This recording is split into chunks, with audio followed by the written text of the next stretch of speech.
inicia os preparativos para a oitiva do general Augusto Heleno, que era ministro do Gabinete de Segurança Institucional durante o governo do ex-presidente Jair Bolsonaro. Vamos ouvir. Está legalmente adstrito ao compromisso de dizer a verdade. Então, reitero aqui ao senhor. Já foi devidamente qualificado. As questões pessoais, eu pergunto, onde o senhor reside, general Heleno? Em Brasília, na 305 Norte. A profissão atual do senhor? Militar da Reserva. Militar da Reserva. O senhor já foi preso ou processado alguma vez? Não. O senhor é casado? Sim, há 55 anos. Tem filhos? Tem, dois. É verdadeira a acusação que lhe é feita pela Procuradoria-Geral da República? De jeito algum. O senhor teria saber de algum motivo particular pela qual essa acusação foi feita? Não, motivo particular eu acredito que não exista. Não posso nem acreditar que isso possa acontecer. O senhor conhece as testemunhas que já foram inquiridas? Tem algum impedimento, alguma suspeição em relação a alguma delas? Não, de jeito nenhum. Então vamos às questões específicas. Só pela ordem aqui, como Vossa Excelência já bem alertou... Doutor, o horário do almoço ainda está longe. Não vou falar. Vossa Excelência, fique tranquilo que... Vamos seguir. A exemplo de Vossa Excelência, eu tomei um brunch reforçado. Então, Vossa Excelência, fique tranquilo. Eu só estou aqui para esclarecer, Vossa Excelência, que ele vai fazer o uso parcial do direito de silêncio e vai responder única e exclusivamente às perguntas de sua defesa. Eu vou, mesmo assim, vou fazer as indagações para que conste e vou constar o direito, a utilização do direito ao Excelência, eu só peço, por gentileza, que não fique, por exemplo, pergunte e espere o não vou ficar em silêncio. Como ele vai ficar em silêncio em todo o interrogatório, porque o que eu quero evitar, Excelência, por exemplo, a pergunta, ele vai ter que falar, vou ficar em silêncio. A pergunta, vou ficar em silêncio. É só para evitar esse constrangimento, por gentileza. Não há problema. O réu arguiu o seu direito constitucional ao silêncio. Ele somente irá responder às perguntas da sua defesa. O juiz relator, para constar na audiência, fará as perguntas na sequência, somente para que conste. Então, a primeira pergunta seria se o senhor participou da live em 29/7/2021 e se concordava com a questão das urnas, com a falta de segurança nas urnas eletrônicas, com lapso na transparência da contagem de votos. Também a questão se o interrogado, juntamente com o réu Alexandre Ramagem, que era diretor da ABIN e, consequentemente, subordinado ao GSI, ao Gabinete de Segurança Institucional, se utilizou da ABIN, utilizou dos serviços da ABIN na construção e direcionamento de mensagens inverídicas que difundissem em larga escala o discurso que à época fora construído sobre a ilegitimidade das eleições e das urnas eletrônicas. Também aqui se indaga o que o interrogado teria a dizer sobre a agenda com o timbre da Caixa Econômica Federal, a agenda que foi apreendida em sua casa. E na agenda há o registro de diretrizes estratégicas que incluíam, entre aspas, estabelecer um discurso sobre urnas eletrônicas e votações. É válido continuar a criticar a urna eletrônica, fecha aspas, anotado na agenda apreendida na casa do réu general Heleno. Também frases como, entre aspas, fraudes pré-programadas, também, entre aspas, mecanismo usado para fraudar, também, entre aspas, escritório vende algoritmos, a indicar a intenção de sustentar narrativa de fraude eleitoral. Também aqui no relatório de análise da urna eletrônica, que apresentava diversos argumentos que deveriam ser levados em conta para incentivar esse discurso sobre a fraude das urnas eletrônicas. O réu seria indagado se teria algo a dizer sobre isso. Uma outra questão importante é que seria dada a oportunidade de esclarecimentos sobre a coação da Polícia Federal. O réu teria elaborado ou planejado uma coordenação, um plano para que a Polícia Federal deixasse de cumprir ordens judiciais, ou seja, teria indicado que seria necessário a Advocacia Geral da União editar pareceres com força normativa vinculante que possibilitasse a Polícia Federal deixar de cumprir as ordens do Supremo Tribunal Federal. Essa mensagem consta em manuscrito do próprio réu general Heleno. Ainda a questão seria colocada, como já foi, a questão da instrumentalização da ABIN, em virtude de anotações pessoais encontradas, inclusive com, abre aspas, Vicente Cândido, ex-deputado PT, é o novo Vacari, a BIM está de olho nele, fecha aspas, e ainda, abre aspas, PF preparando uma sacanagem grande, fecha aspas. Outra indagação importante que seria feito para constar nos autos sobre a reunião ministerial do dia 5 de julho de 2022, onde o réu estaria presente. O réu se pronunciou, revelando a estrutura da BIM, seria indagado se houve orientação do presidente da República para a utilização da BIM. E também seria indagado sobre a troca o diálogo entre o réu, general Heleno, e o réu, ex-presidente Jair Messias Bolsonaro, em que o general Heleno é interrompido pelo presidente, dizendo que aquele assunto deveria ser conversado em particular, para que não poderia ser conversado em público, porque tudo vaza, teria dito o ex-presidente.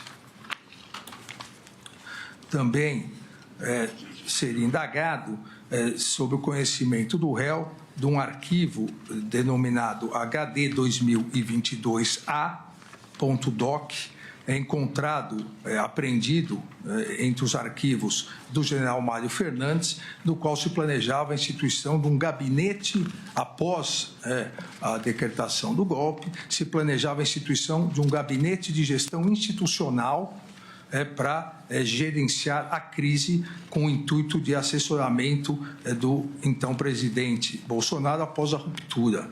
E, à época, nesse documento, consta o réu Augusto Heleno como chefe desse suposto gabinete de crise.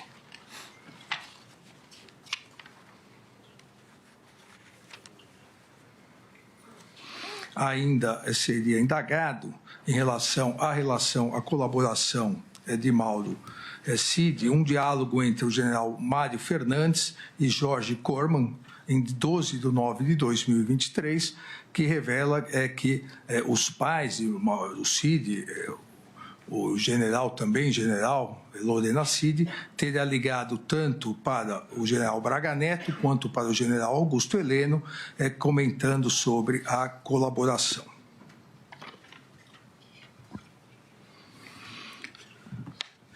Igualmente, seria indagado sobre a mensagem de Mário Fernandes de apoio aos manifestantes em 8 de janeiro.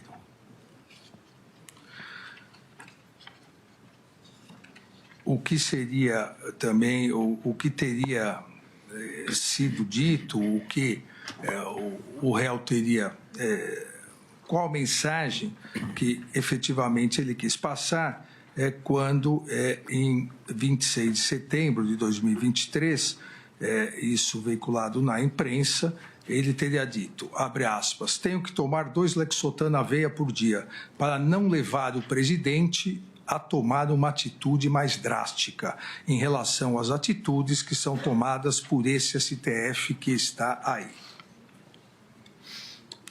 Também o que foi dito pelo réu Augusto Heleno durante depoimento à CPMI do 8 de janeiro, onde reafirmam a frase que circulou entre os apoiadores do então presidente Bolsonaro para deslegitimar a eleição, entre aspas, bandido não sobe a rampa. Também da mesma forma seria indagado em relação ao general Heleno, uma questão importantíssima que foi trazida pelo depoimento do brigadeiro Batista Júnior, depoimento realizado dia 21 de maio em juízo, onde o então comandante da Força Aérea Brasileira diz que se encontrou com o general Heleno no dia 16 de dezembro de 2022, numa formatura no ITA, que o filho do general Heleno estaria se formou, neto, ele disse filho, neto do general Heleno, se formou no ITA em 16 de dezembro de 2022. E após a cerimônia de formatura, mas antes da festa de formatura, o general Heleno teria pedido uma, entre aspas, segundo o depoente, o ex-comandante Batista Júnior, teria pedido uma carona para voltar para Brasília, porque o comandante Batista Júnior iria voltar a Brasília. No que foi indagado qual seria essa urgência para retornar, que não ficaria na festa de formatura, disse o comandante filho, agora o doutor advogado esclarece, neto. Na verdade, ele mesmo depois consertou neto. Eu perguntei para ele, diz o comandante Batista Júnior, o senhor ponderou com o presidente Bolsonaro que seu neto está formando, que sua esposa está aqui, que tem o baile hoje à noite? Ele falou sim, e eu achei até muito grave. Logicamente que o senhor irá comigo no avião, mas aquilo me deixou muito preocupado, certamente pelo que eu tinha vivido no dia 14. E antes, no dia 14, a reunião que ocorrera. Falei, general, eu nunca conversei com o senhor sobre um assunto. Eu acho que está na hora de nós termos uma conversa. Pedi para os seguranças limparem uma sala lá na biblioteca do ITA, fui só eu e ele e falei, não é normal o senhor ter que sair no meio da formatura para ir, não sei que reunião de emergência será amanhã, sábado, dia 17 de dezembro. Mas no clima que o Brasil está, eu preciso dizer um negócio para o senhor. Eu e a Força Aérea, por unanimidade do alto comando da Aeronáutica, não vamos apoiar qualquer ruptura nesse país. Se alguém for bancar isso, saiba quais as consequências que pode haver. Ele estranhou a firmeza, acho que eu falei, mas eu e ele temos uma relação de muito tempo. Ele veio no avião, sentou na cabine comigo, não falamos mais. Também não sei se teve a reunião dia 17, nunca mais entrei em contato com ele. Seria indagado ao réu sobre essa convocação do presidente da República, seria indagado se a reunião ocorrera e o que foi conversado. Então, essas seriam as indagações feitas para que conste em ata. Ministro Fux, quer constar alguma? Doutor Procurador-Geral? Algum dos advogados? Então, eu passo a palavra ao doutor Milanês para que indague ao seu cliente. Perfeito, Excelência. Muito grato. Ministro, posso fazer a pergunta direto? O senhor prefere que seja a Vossa Excelência? Okay. Por meio do juiz. Sim, senhor. Não, sem problema. Vai parecer meio óbvio, mas eu vou ter que começar pelo óbvio, Excelência. O senhor fique tranquilo. Muito obrigado. General Heleno, qual era o cargo que o senhor ocupava durante o governo Bolsonaro? Por favor, pode responder. Eu era ministro de Estado, chefe do Gabinete de Segurança Institucional. O senhor tem como nos dizer quais eram as atribuições do seu cargo? Tinha várias atribuições, mas eu considerava duas como as mais relevantes. Assessorar o presidente da República quanto à segurança institucional do país e participar do preparo e execução das viagens do presidente da República, seja no Brasil, seja no exterior. Perfeito. Aqui agora, entrando um pouco mais na denúncia do Procurador-Geral da República, no momento da reunião, né, a PGR fala dessa reunião ministerial do dia 5 de julho de 2022. O senhor se recorda dela? Sim. Perfeito. Nessa mesma reunião, o senhor disse que iria conversar com o então diretor-geral adjunto da ABIN, Vitor Carneiro, para que fosse realizado o acompanhamento das campanhas políticas na eleição presidencial de 2022. Isso está correto? Qual data, doutor? Desculpe. A reunião ministerial é de 5 de julho. Essa reunião ministerial. Isso. Pois não. O que eu me referi, por favor, general Heleno. Eu realmente conversei com o Vitor, que era, à época, o diretor interino da ABIN, para que fosse realizado um acompanhamento das campanhas presidenciais para a eleição do presidente da República, para não evitar que acontecesse o que já tinha acontecido com o presidente Bolsonaro, aquela facada em Juiz de Fora. Então, eu considerava muito importante que houvesse uma colaboração entre todos os órgãos que tratavam de segurança nas diferentes cidades do Brasil, para que aquilo não voltasse a acontecer. Não é um acontecimento comum no Brasil, então eu não gostaria que aquilo voltasse a acontecer.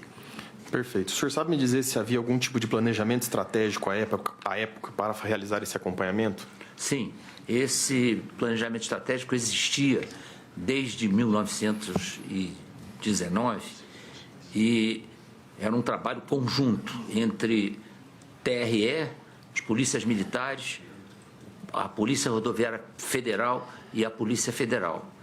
Sempre correu de forma límpida, cristalina, e a gente queria continuar a ocorrer. Perfeito. Então, eu posso dizer que quando o senhor fala, né, quando o senhor está dizendo, abro aspas, nós vamos montar um esquema para acompanhar o que os dois lados estão fazendo.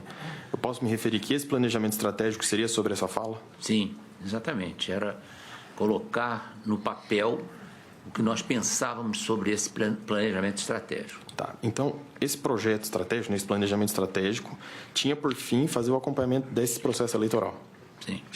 Pronto. Num outro momento na fala do senhor, o senhor diz o seguinte, abro aspas, porque muita gente se conhece nesse meio. Se houver qualquer acusação de infiltração desse elemento da BIM em qualquer lugar, quando o presidente lhe corta. O senhor saberia explicar o que o senhor quis dizer com essa fala? Eu deixei bem claro para o Vitor que, conforme manda a Constituição, nós não podemos infiltrar elementos da ABIN nessas atividades. Eles iam vinculados à ABIN, normalmente os que já estavam nessas cidades, e não havia a intenção de mascarar esse procedimento, porque não era uma infiltração de agentes. Perfeito. Então, com isso eu posso concluir que, por exemplo, seria impossível realizar a infiltração de agentes, tecnicamente falando. Pode ser até que, tecnicamente, podia se conseguir, mas com um prazo bem maior, que é um prazo que é utilizado, como a gente vê nessas reportagens do jornal, o prazo para infiltração é muito grande. Então, não havia tempo para fazer infiltração. A ideia não era essa. A ideia era acompanhar de perto o que acontecia e agir em prol da não realização de coisas que fossem prejudicar o andamento das campanhas e também procurar... General, aqui só para ficar um pouquinho claro, desculpa, ministro, mas o senhor acabou de falar que constitucionalmente não se pode realizar infiltração. E, tecnicamente, também não é possível que se realize as infiltrações. Nós temos até uma testemunha no processo que afirma que é impossível, tecnicamente, um oficial da BIM de longa data, falar que é possível a infiltração. Então, o que eu pergunto para o senhor é, no seu conhecimento, é possível ou não realizar a infiltração de agente da BIM hoje? Não, a curto prazo, não.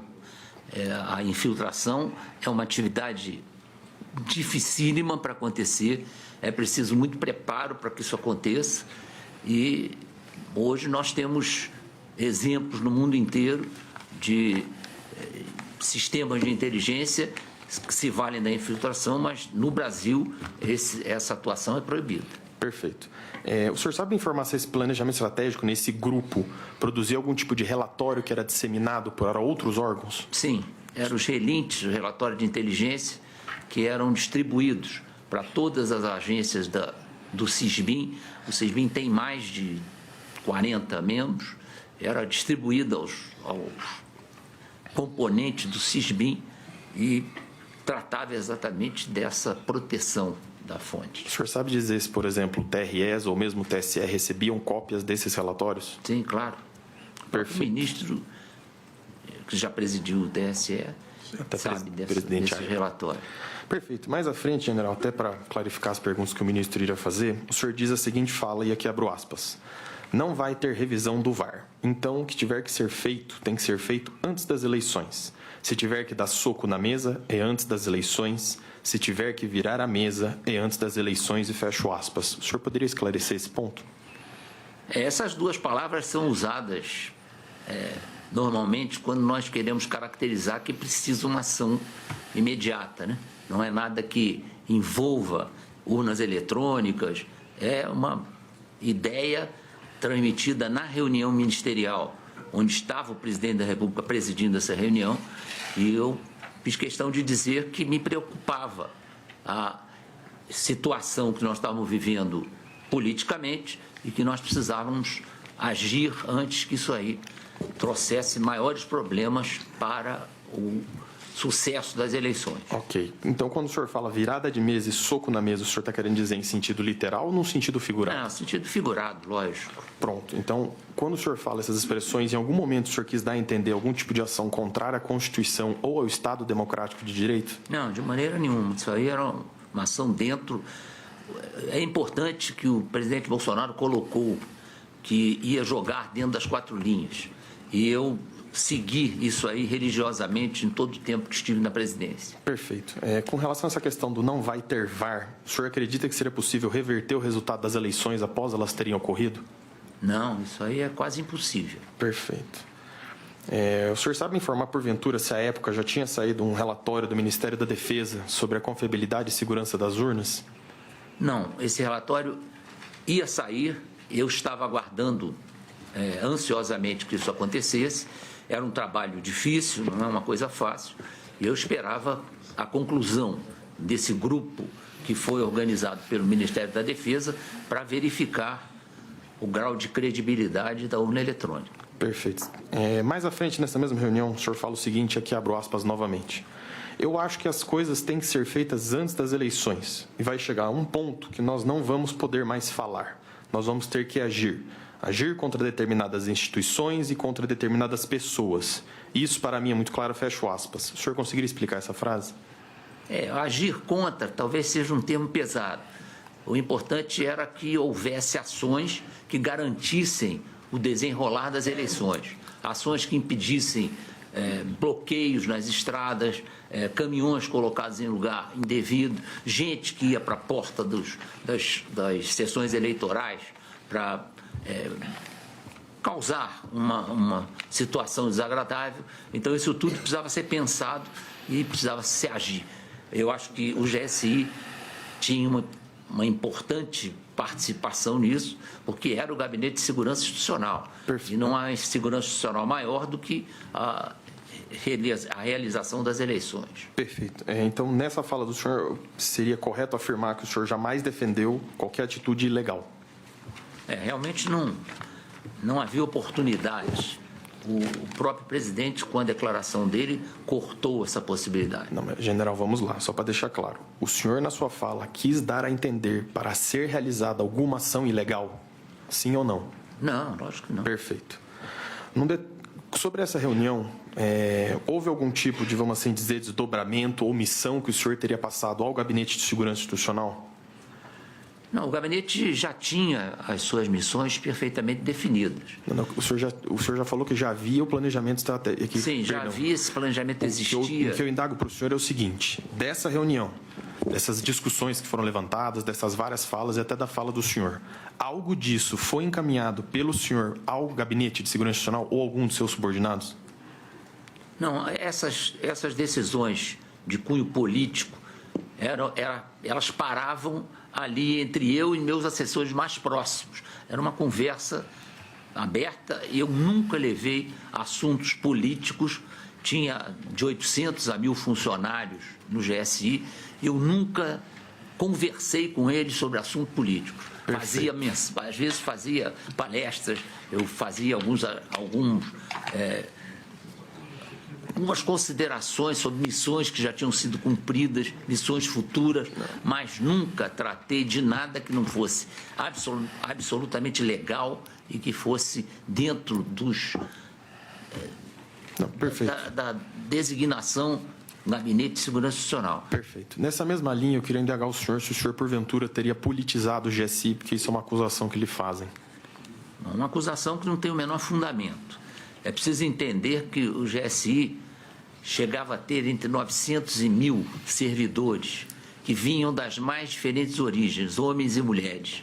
Então, não havia clima para fazer pregações políticas, nem utilizar os servidores do GSI para atitudes politizadas. Então, isso não acontecia, eu não tratava disso no GSI. Perfeito. Isso já foi até afirmado pelas testemunhas que foram, foram minhas testemunhas há algum tempo atrás. Excelente. Nesse mesmo sentido, para explanar para os senhores ministros, o senhor saberia falar como que funciona essa indicação dos membros para ocupar o GSI, ou dos cargos do GSI?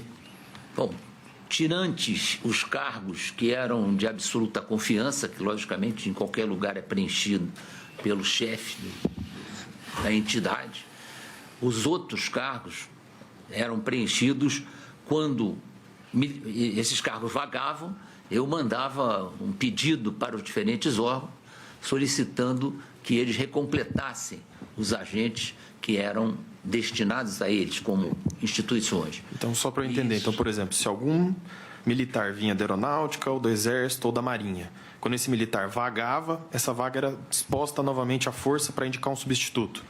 Nem era a força, às vezes era a polícia militar, era os que eram pedidos aos diferentes órgãos, principalmente aqui do Distrito Federal, e esses servidores, eles se integravam ao GSI, passavam a participar das atividades do GSI, e essa quantidade de servidores era exatamente por conta das viagens presidenciais, que eram preparadas e conduzidas pelo GSI. Perfeito. É que a minha pergunta era um pouco mais incisiva no sentido de assim, general. Um servidor que estava na ABIN, como o senhor bem falou aqui da Polícia Militar, por exemplo, quando esta vaga desse servidor abria, a força ou o órgão público ao qual esse servidor vinha que indicava quem seria o substituto? Isso. Eu solicitava que eles indicassem. E nunca devolvi alguém, eu julguei que aquele servidor não era capaz de cumprir a missão. Eu sempre fui muito bem sucedido com as indicações dos diferentes órgãos. Perfeito. Mas eu fazia questão de prestigiar essa indicação e tinha muita confiança nessa indicação. Sim, sim. Os cargos que o senhor escolhia, então, seriam mais ligados aos cargos de confiança? Sim. Tá. Aqui adentrando um pouco mais nessa questão do GSI, o senhor sabe dizer mais ou menos quantos % do GSI é composto de cargos de confiança? 5%. Aproximadamente. Aproximadamente. Tá. E eu aproveitei gente que participou do governo Dilma, do governo Temer. Era uma questão de competência, não era uma questão de origem política, nem a sua preferência partidária. Ali então, era uma entidade que não admitia essas coisas. Então, eu posso afirmar que o senhor manteve, assim como o senhor falou 5%, então o senhor falou que indicava os cargos de confiança, com certeza mais de 90% do GSI foi mantido de gestões passadas. Mais de 90%. Perfeito. O senhor, porventura, coordenou alguma ação da ABIN ou orientou a ABIN para que a agência produzisse relatórios e documentos com informações falsas sobre a eleição de 2022? De maneira nenhuma. Não havia clima. Não, perfeito, general. O clima da ABIN era muito bom. Não, mas, general, a pergunta é só sim ou não. Desculpa. O senhor coordenou ações da BIM, orientando para que a agência produzisse relatórios e documentos com informações falsas sobre a eleição? Não fui eu, general Heleno. Que fique nos anais aqui do Supremo. Foi o seu advogado. Sim, senhor. Obrigado, senhor ministro. É só um sim ou não, general. O senhor coordenou ações da BIM, orientando para que a agência produzisse relatórios e documentos com informações falsas sobre a eleição de 2022? Não, de jeito nenhum. General, aqui sim ou não novamente. O senhor usou recursos do GSI para disseminar informações falsas a respeito de uma pretensa fraude eleitoral? Não. Perfeito. Que agora eu vou entrar num outro ponto da denúncia, sensível, como o senhor relator já disse, que seria a respeito dessa... Aqui na denúncia se coloca agenda, excelência, mas nas páginas colacionadas não tem numeração de dias, as páginas não são numeradas, e aqui a defesa só queria deixar consignado, assim como Vossa Excelência consignou as perguntas, que o material fornecido pela Polícia Federal, que seria todo o escopo de provas produzidos, até o presente momento, em material compactado, o senhor ministro Luiz Fux conta com a marca de 37 terabytes de material compactado. As expectativas apontam que esse material descompactado ultrapasse a marca de 90 terabytes. Eu acho que eu nunca vi na minha vida um material tão grande. Então, só para deixar claro que essa defesa não conseguiu localizar dentro do material. A defesa não está falando que não foi fornecido. A defesa está falando que foi impossível localizar a página da agenda, ou a íntegra da agenda, ou a agenda que o seja. Então, nós vamos entrar nessa explicação da agenda por dever de defesa, mas lembrando e ressaltando que nós vamos falar única e exclusivamente com base na ordem apresentada pela Polícia Federal. Não foi nem o Ministério Público, é isso que o Ministério Público embasou a denúncia em informes de polícia judiciária. Então, essa defesa, reforçando, não encontrou e não teve acesso a essa dita agenda, a não ser o que está colacionado na denúncia e o que foi apontado pelos informes de polícia judiciária. General, vamos lá. O Ministério Público aponta e a Polícia Federal que seria uma caderneta golpista. O senhor sabe dizer para a gente o que seria? Aqui eu vou chamar de agenda, mas só para facilitar, mas não é uma agenda. O senhor saberia explicar para nós o que seria essa agenda? Era uma agenda que eu utilizava frequentemente, estava na minha mão quase sempre, e onde eu anotava as coisas que eram do meu interesse. E era um documento particular, secreto, que eu não vinculava os assuntos que estavam escritos nessa agenda e que não apresentava nada que pudesse levar ao julgamento de que essa agenda era como é que diz aí? Caderneta golpista. Caderneta golpista. Isso perfeito. Só... A minha curiosidade é a seguinte, general. Então, o senhor carregava consigo o material para realizar anotações, nesse caso, uma caderneta? Sim, claro. Sim, perfeito. O senhor tem ideia, ou conseguiria mais ou menos dar uma ideia para a gente, desde quando o senhor poderia ter aquela agenda? Acredito que foi antes do início do governo do presidente Bolsonaro. Era uma agenda que eu já levava para reuniões antes do início do governo Bolsonaro. E continuei a levar. Tá. A Procuradoria da República alega em alguns momentos que essa agenda teria como se fosse um manual do golpe. Tal agenda tinha esse propósito, essa caderneta golpista, vamos assim dizer? De jeito algum. Tá, perfeito. O senhor já disse aqui, mas só para reforçar, o conteúdo dessa agenda chegou a ser compartilhado com alguém? Não, essa agenda era pessoal. Perfeito. Mais à frente... Muito reservado. Sim, sim. Mais à frente nessa agenda, e aqui até esclarecendo uma das perguntas que seria do senhor ministro relator, o senhor coloca diretriz, seria reunião de diretrizes estratégicas. O senhor conseguiria falar mais ou menos do que se trata essas anotações sobre o que seria essa reunião de diretrizes estratégicas? Obrigado. O GSI era uma organização de nível estratégico, tanto é que ele tinha condições de pedir a colaboração em qualquer estado da federação e sempre fui muito bem atendido. Essa colaboração vinha das polícias militares, das outras forças, de quem estava localizado onde ia acontecer o evento.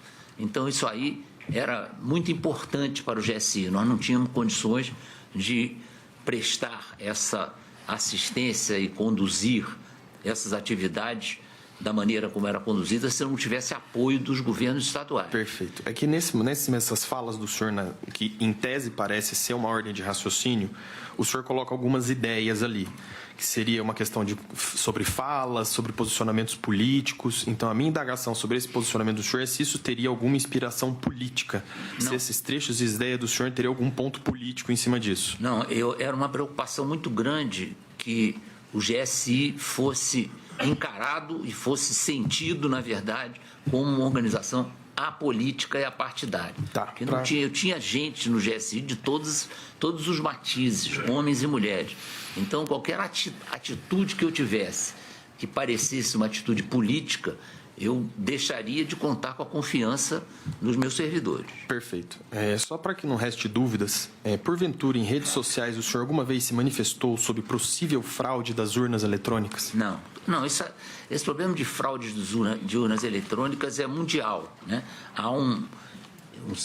No mundo inteiro há uma desconfiança em relação ao voto em urnas eletrônicas. Tanto é que houve a criação de uma comissão entre as forças militares para exatamente examinar o grau de confiabilidade das urnas eletrônicas. Perfeito, mas só para que fique claro, e aqui eu vou copiar o ministro Alexandre, sim ou não, o senhor nas suas redes sociais, em alguma forma, se manifestou sobre possível fraude de urnas eletrônicas? Sim não. ou não? Perfeito. Mas aqui eu queria deixar bem claro um ponto, porque publicamente o senhor se manifesta favorável ao voto impresso, correto? Eu sempre fui adepto do voto impresso, mas era um a mais, não tinha força para transformar aquilo numa realidade.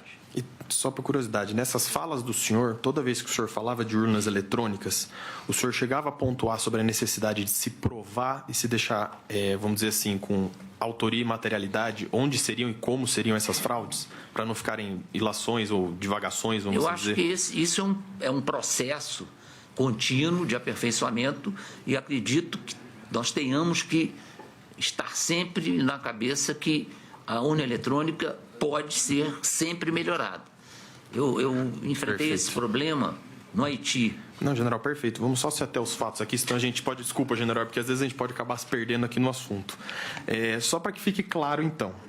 O senhor já falou que é favorável ao voto impresso, e eu queria só fechar esse assunto das eleições aqui, que é um que sempre lhe perguntam, seja na CPMI, seja na CLDF, qualquer lugar que o vá. O senhor aceitou o resultado das eleições de 2022? Eu tinha que aceitar, não havia outra solução. Pronto. Nesse sentido, o PGR, num outro momento dessa agenda, ele coloca que haveria como se fosse e aqui é uma expressão, vamos dizer, descumprimento de decisão judicial via AGU, que foi até umas perguntas que o ministro relator fez. O senhor saberia, para a gente explanar do que se trata essa questão de não cumprir decisões judiciais pela AGU?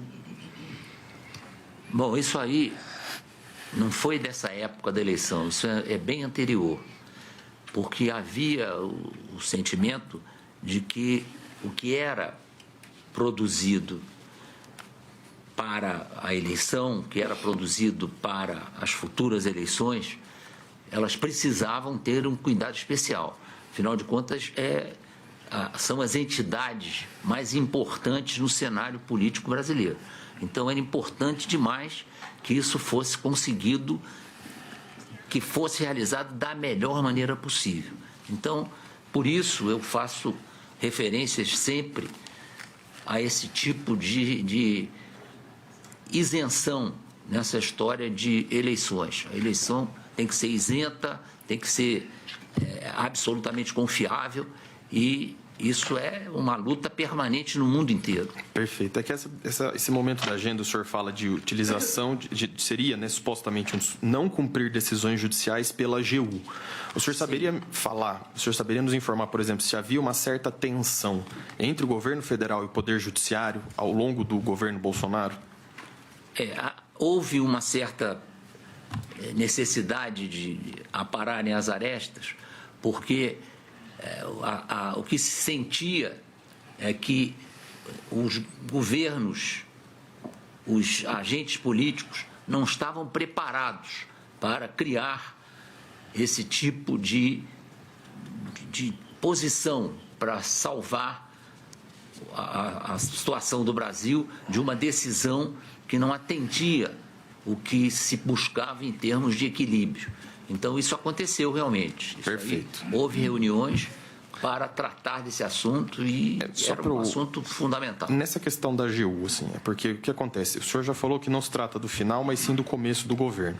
Eu indago isso e perguntei a respeito da questão do Poder Judiciário com o Poder Executivo por conta dessa tensão que havia e por conta de, à época, as reportagens e mídias afins, e até um recente uma reportagem da Folha, apontar que houve uma disparada de decisões judiciais contra o governo federal, em específico no governo Bolsonaro. Então, a minha indagação é se essa discussão da agenda toda teria algo a ver com esse tipo de situação. Sim. O que acontecia é que havia partidos contrários ao governo Bolsonaro que não tinham efetivo suficiente para impedir que os apoiadores do governo fizessem vigorar o seu pretexto, suas intenções. Quando o senhor fala minoritário, o senhor quer dizer com relação ao quê? Congresso Nacional, Câmara Legislativa? Só para ficar claro. A quantidade de votos que eles dispunham para barrar ou para fazer acontecer alguma coisa no Congresso Nacional não era suficiente. Então, eles corriam atrás da máquina. Usavam todas as possibilidades para fazer vigorar o seu entendimento sobre alguma coisa. Perfeito. E eles fizeram isso ao longo, principalmente, dos 2 primeiros anos do governo Bolsonaro. Então, qualquer coisa era motivo para que esses partidos entrassem com uma ação, o Poder Judiciário aprovasse a ação e derrubasse a atitude do governo Bolsonaro. O governo Bolsonaro foi muito prejudicado por esse tipo de atitude. Perfeito. E aí era preciso que a Advocacia Geral da União reunisse meios para se contrapor a esse tipo de acontecimentos que estavam praticamente impedindo uma série de ações do governo. Perfeito. E num dado momento da agenda, a respeito disso, existe um trecho que eu ressalto que o senhor escreve sempre sobre o prisma constitucional. Então, todas essas indagações do senhor, essas ideias que o senhor escrevia, eram sempre sob o prisma do direito constitucional, ou seja, sempre com base na Constituição, correto? Sim. Era o lema do governo. Agir dentro das 4 linhas. Significava seguir a Constituição. Não, perfeito.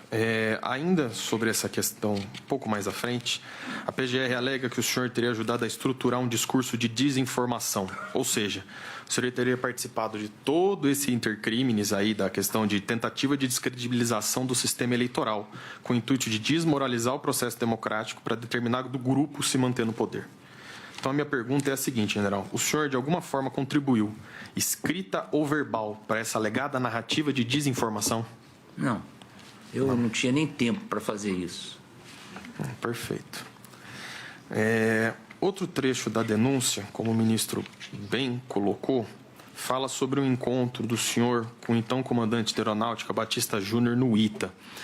O senhor se recorda desse encontro, né, no dia 16 de dezembro de 2022? Sim, me recordo perfeitamente. Eu estava na formatura, o senhor ministro já citou o fato. Eu estava na formatura do meu neto, no ITA, e recebi uma ligação do presidente pedindo que eu retornasse a Brasília. Eu não tinha passagem de volta que desse tempo de chegar a Brasília no dia 17. Aí conversei com o brigadeiro Batista Júnior se eu poderia voltar no avião junto com ele. Eu, durante todo o meu tempo no GSI, eu nunca usei avião da FAB para nada, né? Eu usava avião da FAB naquilo que era para transportar o presidente da República. Então, eu pedi uma carona ao brigadeiro para que eu voltasse com ele e chegasse a tempo de atender a pretensão do presidente que eu estivesse aqui dia 17. Perfeito. E ele conversou comigo. Ele me levou para uma sala reservada e conversou comigo uma coisa que ele achava que eu já devia ter conversado. Aí me explanou algumas coisas, ele diz, tem uma declaração dele, que está num outro documento, que eu já não lembro qual é, dizendo que ele ficou atônito, porque eu realmente não sabia de nada. Ele ficou atônito com o meu desconhecimento do que estava acontecendo. Na verdade, ele alega que o senhor teria ficado atônito com as palavras dele, né? Seria mais nesse sentido. Eu fiquei atônito exatamente por isso. O senhor sabe eu não tinha conhecimento de nada. Sim. O senhor sabe dizer se essa reunião do dia 17 realmente aconteceu? Não, acabou não acontecendo. Eu cheguei a ir ao Palácio, Eu fui ao Palácio, me apresentei a ele, e ele não falou nada. Mas essa reunião não ocorreu? Não, a reunião não ocorreu. Perfeito. Agora eu vou entrar num outro ponto, general, a respeito da relação do senhor com o delegado Ramagem aqui.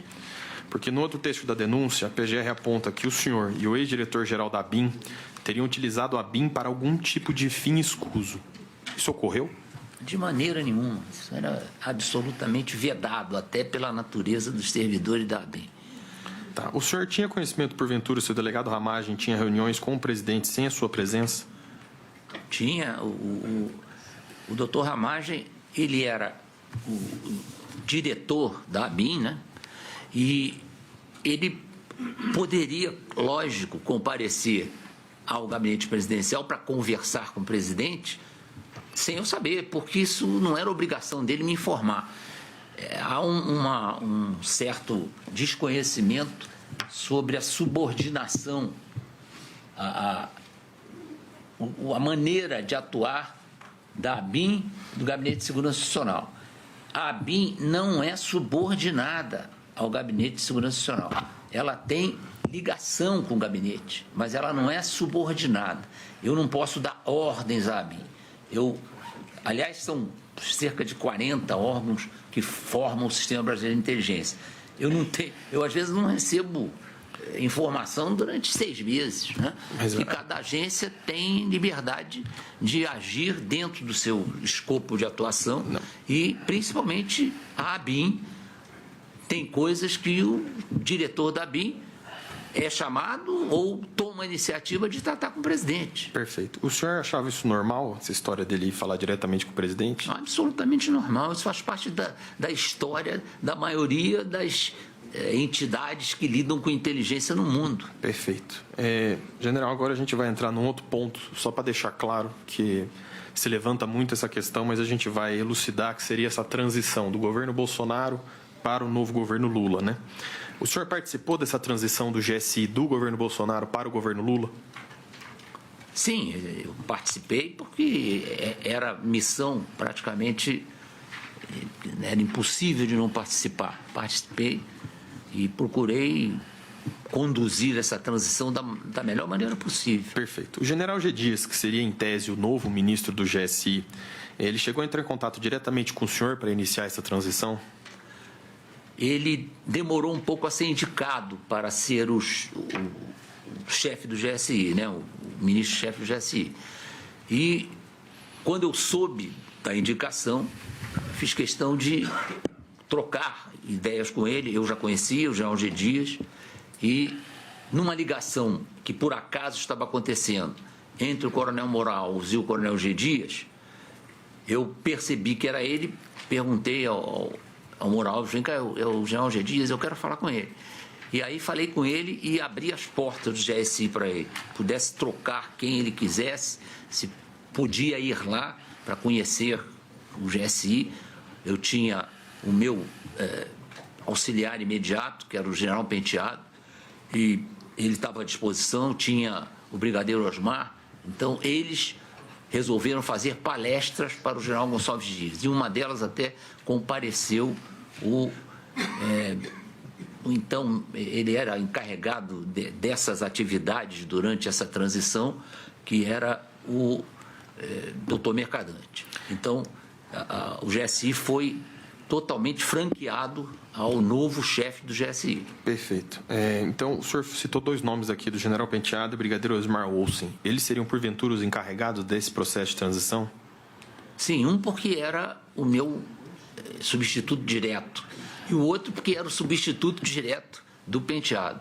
Então, eu achei importante que eles se envolvessem com isso, porque a vontade do G. Dias eu não conhecia, e se ele desejasse continuar com esses 2 servidores do GSI, seria muito importante que esse conhecimento fosse travado antes de qualquer coisa. Perfeito. Então, nesse mesmo sentido, houve algum tipo de resistência ou mesmo de obstacularização, vamos assim dizer, do senhor para essa passagem, transição do GSI? Não, de jeito nenhum.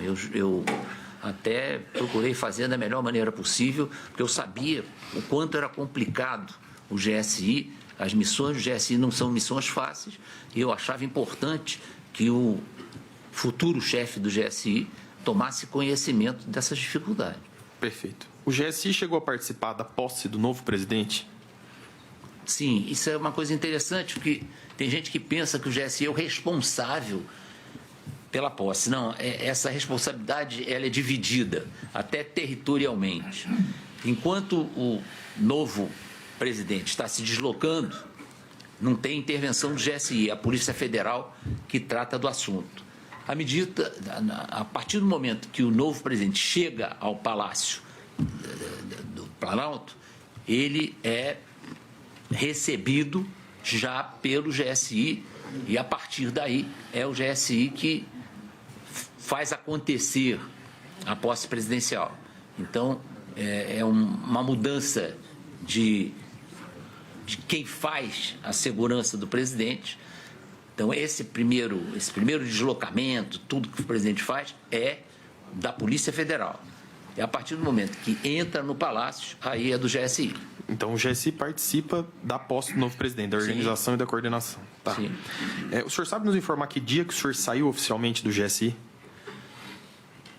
Foi publicada a minha exoneração no dia 1º de janeiro. E eu já estava afastado em termo, porque à meia-noite do dia 31 de janeiro, eu deixei de ser o chefe do GSI. Perfeito. O senhor sabe me informar quais outros membros do GSI que saíram junto com o senhor? Aqueles que eu tinha levado de minha confiança, eles tomaram a iniciativa de pedir a sua exoneração, isso aconteceu, e isso foi substituído com o tempo, né? Eles foram substituídos por homens de confiança, primeiro do general Gonçalves Dias, depois do general que foi designado chefe do GSI. Sim, mas eu posso dizer, então, que aqui já entrando num outro ponto, né? No dia 8 de janeiro de 2023, tanto o senhor quanto as pessoas que ocupavam os cargos de confiança mais próximos do senhor já não estavam mais no GSI? Não, esses de mais proximidade comigo, alguns permaneceram, porque eram muito importantes para caracterizar e ajudar essa transição. Outros já tinham pedido exoneração, porque não eram servidores com tanta importância para o dia a dia do GSI e que haviam já deixado as suas funções por desejo próprio. Perfeito, mas esses que se mantiveram foram com conhecimento e anuência do general G. Dias, que era o novo ministro. Claro. Perfeito. Vamos lá, já que a gente tocou nessa questão do dia 8 de janeiro, onde o senhor estava no dia 8 de janeiro de 2023? Em casa. O senhor sabe nos dizer como que tomou conhecimento dessa situação? Pela televisão. Tá. Vamos lá. Aqui eu vou trabalhar um pouco em cima do que se deu em cima do 8 de janeiro e dos informes e tudo que nós temos. Então aqui eu vou tentar sintetizar um pouco do muito que tem. Considerando essa experiência do senhor, né, com relação ao planejamento e execução da cerimônia de posse do presidente, que ocorreu em segurança e sem nenhum incidente registrado, o senhor chegou a ser consultado ou informado por qualquer autoridade sobre a chegada de 100 ônibus a Brasília com aproximadamente 3.000 manifestantes na primeira semana de 2023? Não, eu soube disso pela imprensa e estranhei profundamente, porque, afinal de contas, essa quantidade de ônibus era para ter provocado alguma reação. Aqui vamos, só mais para a gente ser mais sintético, general. O senhor teve algum contato, por exemplo, por WhatsApp, e-mail, celular, com esses manifestantes antes, durante ou depois dos acontecimentos da praça? Não. Nesse sentido ainda, do senhor como responsável pela segurança ali presidencial, né, na questão do GSI, o senhor chegou a ser consultado ou informado sobre alguma autorização de deslocamento escoltado de manifestantes do SMU até a Praça dos Três Poderes? Não. O senhor teve algum contato com alguma autoridade na noite do dia 8 de janeiro sobre como ocorreriam as prisões dos manifestantes no dia 9? Não, eu estava totalmente afastado. Eu tinha encerrado o meu ciclo no GSI. Perfeito. Em alguma oportunidade, após o dia 9 de janeiro, o senhor compareceu ao Colmeia ou à Papuda para visitar os manifestantes presos? Não. O senhor, porventura, teve algum amigo ou conhecido que chegou a ser preso ou julgado pelos atos do dia 8? É bem capaz de ter havido, mas eu não me lembro de nenhum contato. Afinal de contas, eles estavam presos eu não tinha como participar dessa situação. Mas o senhor chegou a visitar essas pessoas ou não? Falar Não. Perfeito. O senhor sabe me dizer, então, se o senhor tem alguma relação com esses atos do dia 8? Nenhuma, não tenho nada. Aqui um ponto um pouco mais sensível, mais relacionado ao governo em si. O senhor saberia nos dizer se, porventura, o senhor sentiu um afastamento do presidente do meio do mandato para o final com relação ao senhor? Isso aí está sendo um pouco deturpado aí. Não houve um afastamento meu do presidente. O que acontece é que o presidente, a partir da sua filiação ao Partido Liberal, ele passou a ter uma frequência de muita gente no seu gabinete. Eu recebia o presidente diariamente na chegada dele ao Palácio e o acompanhava até o gabinete.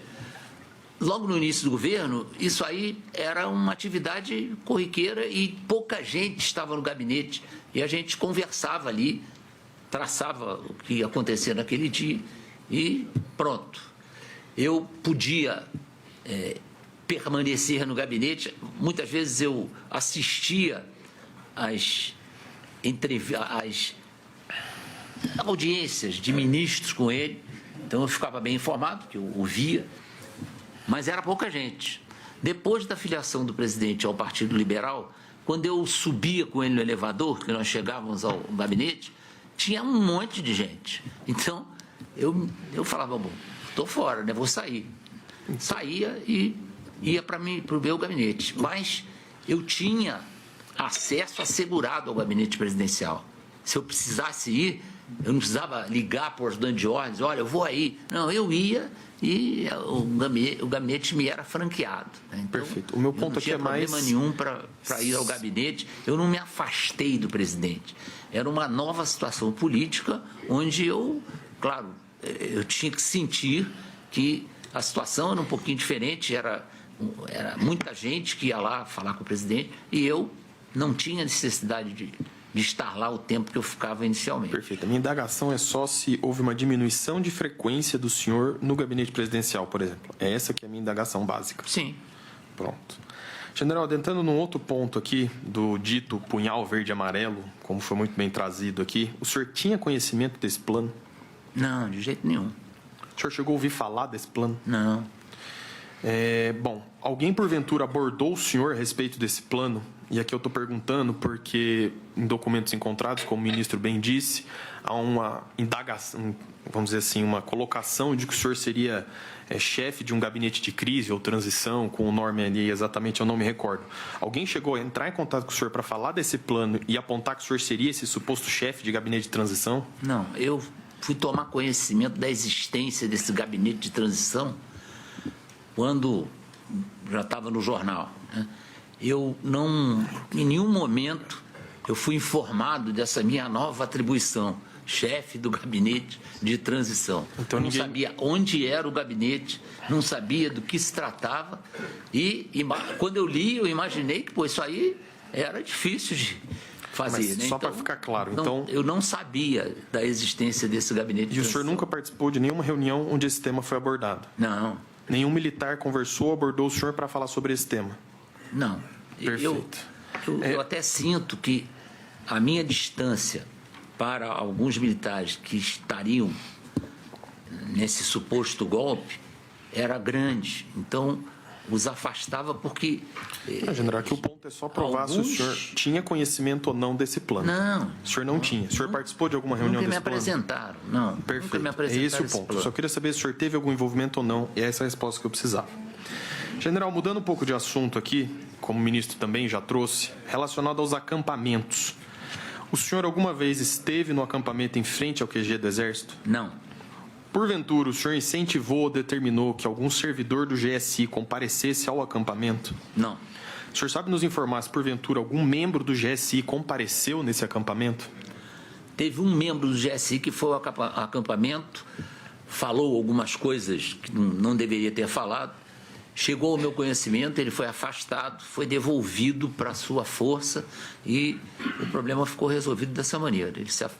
e ficou como um exemplo para aqueles que tivessem vontade de ir no acampamento para comer churrasco, sei lá. Eu Perfeito. Sobre os não tinha acontecimentos... incentivado de jeito nenhum isso. Não, perfeito. Sobre os acontecimentos do dia 12 de dezembro, que seria aquele dito quebra-quebra no Brasília Shopping, e o 24 de dezembro, que é aquele atentado à suposta bomba, lá, aquela bomba que houve no aeroporto, como que o senhor tomou conhecimento desses fatos? Estava fora da alçada do Gabinete de Segurança Institucional.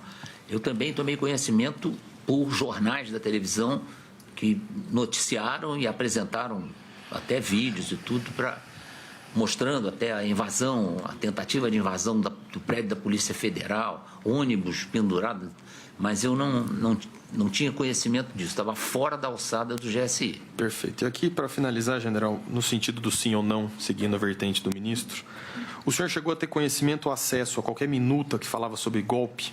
Não. O senhor chegou a ter conhecimento ou acesso a qualquer decreto que determinava a prisão do ministro Alexandre de Moraes e a instituição de um estado de exceção? Não. Alguma vez o senhor foi consultado ou mesmo procurado para auxiliar a elaboração de algum documento voltado a essa imposição de estado de exceção? Não. O senhor chegou a conclamar ou mesmo chamar algum militar ou civil a participar ou não respeitar do estado das eleições? Não. O senhor participou das reuniões do Palácio do Planalto, no Ministério da Defesa, com os comandantes de força, onde foi abordada essa questão das minutas que a PGR traz? Não. O senhor chegou a participar de alguma reunião ou encontro no qual foi abordado, eu sei que essa pergunta parece repetitiva, Excelência, mas é só para fechar, é a última. O senhor participou de alguma reunião ou encontro no qual foi abordado ou apresentado algo a respeito do punhal verde e amarelo, ou mesmo algum plano de eliminação de alguma autoridade? Não. Estou satisfeito, Excelência, obrigado. Agradeço ao doutor Matheus Milanês, também ao general Augusto Heleno. Podem voltar ao local.